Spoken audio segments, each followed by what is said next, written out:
Hello guys. As a general introduction to this video, I'd like to state that this is actually a local story that presides in my hometown. So if you guys like the story, go ahead and ask for more. I'll try to dig up as many as I can, and I hope that you enjoy it.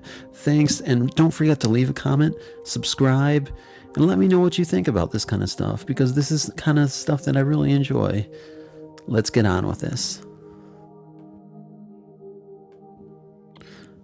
As the legend goes, in the summer of 1835, a young widow, Martha Crawford, and her small son Joseph came from Canada to visit Martha's sister Anne. Martha was immediately attracted to Anne's brother-in-law, John, and quickly made wedding plans. But when Anne told Martha a secret about her future husband, Martha quickly broke the engagement and tried to flee back. Anne's husband, James, told Martha that if she refused to marry John, she would never reach Canada alive. The secret to this day has never been learned. Anne died shortly after Martha's wedding. Martha's husband, John, died in 1840, and within a year of his death, Martha developed the same symptoms that had caused her sister's death. There was an obvious feud between Martha and her brother-in-law, James, over property that belonged to the deceased John, and Martha's illness prompted James to take advantage and declare her incompetent to the court so he could be appointed minister of John's will. A quick decline in Martha's health was blamed on the greedy James. Martha sought help in 1845 from Dr. Sam Denton at the University of Michigan. She told the doctor she will tell him her secret if he would in turn bleed her to death. He agreed to listen to the story and tricked her by saying his lancet had broke and was unable to bleed her to death, but would keep her secret, and doctors never tell. Martha became hysterical, crying out that they would kill her. She died soon after, and the community accepted her death as a result of ill health, but never forgave James for his cruel harassment. In the fall of 1845, Isaac Van Wert, his wife, and two small sons arrived in Dixboro in hopes of finding work and a place to live. The Van Werts rented the house that Martha had died in from her now 15-year-old son Joseph, and within a few nights he witnessed something very frightening. Isaac reported in a sworn statement in Ann Arbor a few weeks later that as he was walking through his 1 yard, he saw a light through the window. I put my hand on the windowsill and looked in. I saw a woman with a candlestick in her hand, in which was a candle burning. She held it in her left hand. She wore a loose gown, had a white cloth around her head. Her right hand clasped in her clothes near the waist. She was bent forward, her eyes large and much sunken, very pale indeed. She moved slowly across the floor until she entered the bedroom and the door closed. I then went up and opened the bedroom door, and all was dark. I stepped forward and lighted a candle, but saw no one, nor heard any noise, except just before I opened the bedroom door. I thought I heard one of the bureau drawers open and shut. I spoke of what I had seen several days after, and then learned for the first time that the house in which I lived had been previously occupied by a widow Mulholland, and that she died there. The second time I saw her was in October, about 1 o'clock in the morning. As I opened the bedroom door, it was light in the outer room. I saw no candle, but I saw the same woman that I had seen before. I was about 5 feet from her. She said, "Don't touch me, not." I stepped back for a little and asked her what she wanted. She said, "He has got it. He robbed me, little by little, until they killed me. They killed me. Now he has got it all." I then asked her who had it all, and she said, "James, yes, James. James has got it all. But I don't want to be cruel to him, but he's still awful. Joseph, oh Joseph, I wish he would come away." Then all was dark and still. The third time I saw her, I awoke in the night. Not know what hour. The bedroom was entirely light. I saw no candle, but saw the same woman. She said, "James can't hurt me anymore. No, he can't. I'm out of his reach. Why don't they get Joseph away? Oh, my boy, why not come away?" and all was dark and still. The fourth time I saw her was a few days later, about 11 o'clock p.m. I was sitting with my feet on the stove hearth.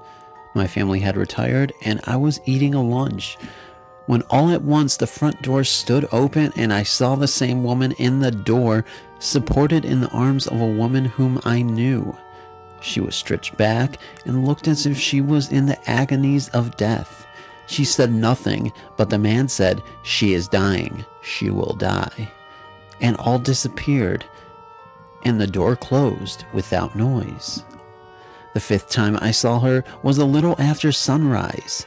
I came out of the house to go to my work, and I saw the same woman in the front yard. She said, "I wanted Joseph to keep my papers, but they are..." Here something seemed to stop her utterance. Then she said, "Joseph, Joseph, I fear something will befall my boy." And all was gone. The sixth time I saw her was near midnight. It was the same woman standing in the bedroom. The room was again light as before. No candle was visible. I looked at my wife, fearing she might awake.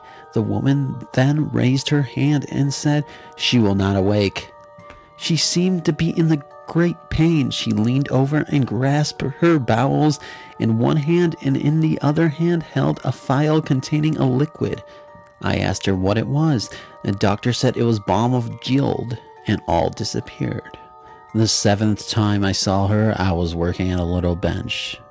I saw the same woman. I wanted to tell James something, but I could not. I asked her what she wanted to tell. "Oh, he did an awful thing to me." I asked her who did. "Oh, he gave me a great deal of trouble in my mind. Oh, they killed me. I walked forward and tried to reach out to her, but she kept the same distance from me. I asked her if she had been taking anything that had killed her. She answered, "Oh, I don't. The fourth in her mouth seemed to stop her utterance. Then she said, "Oh, they killed me." I asked her, "Who killed you?" "I will show you," she said. Then she went out the back door near the fence, and I followed her. There I saw two whom I knew standing. Men, of course. I saw them begin at their feet and melt down like lead melting until they were entirely melted. Then a blue haze 2 inches thick burned over the surface of the melted mass. Then all began bubbling up like lime slacking. I turned to see where the woman was, but she was gone. The next time I saw the woman was in the backyard at about 5 o'clock p.m. I want to tell James to repent. Oh, if he would repent, but he won't. He can't. John was a bad man. "Do you know where Frane's Lake is?" She then asked another question of much importance and said, "Don't tell of that."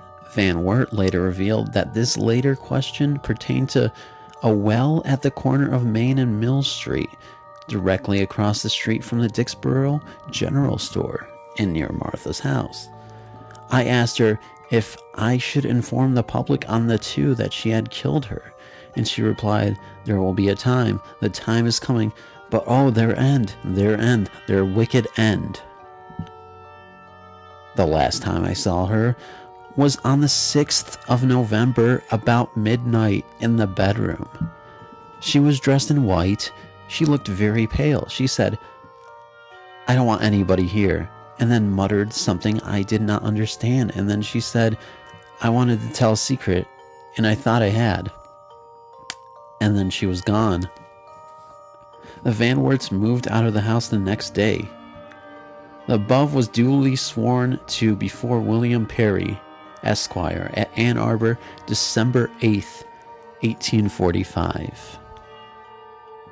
Some believe that Van Wert's imagination had run away with him, but others argued that he was a man of good character and a member of the Dixboro Methodist Church.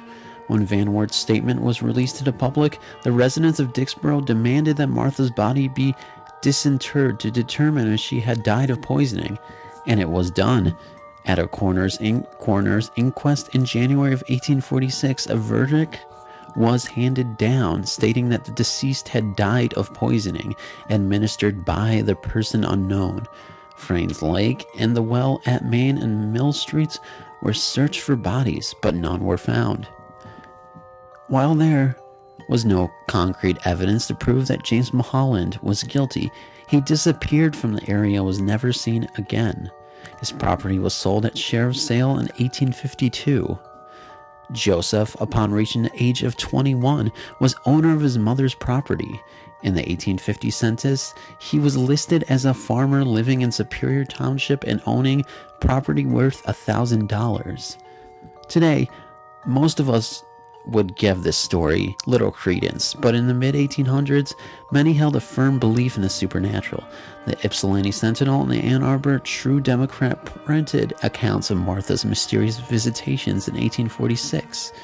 And over the years, many more newspapers have recounted the story, including Detroit, Ann Arbor, Ypsilanti, and Whitmore Lake Productions. The haunted house burned under suspicious circumstances around 1860 or 1870. Across Cherry Hill Road from the Dixboro General Store stood a tavern on the same property as the Mulholland house and the well. The legend tells of a tin peddler who stopped over their night. The next morning, he could not be found, although his horse and cart were still tied out front undisturbed. Rumor has it the peddler was murdered and his body thrown down the well.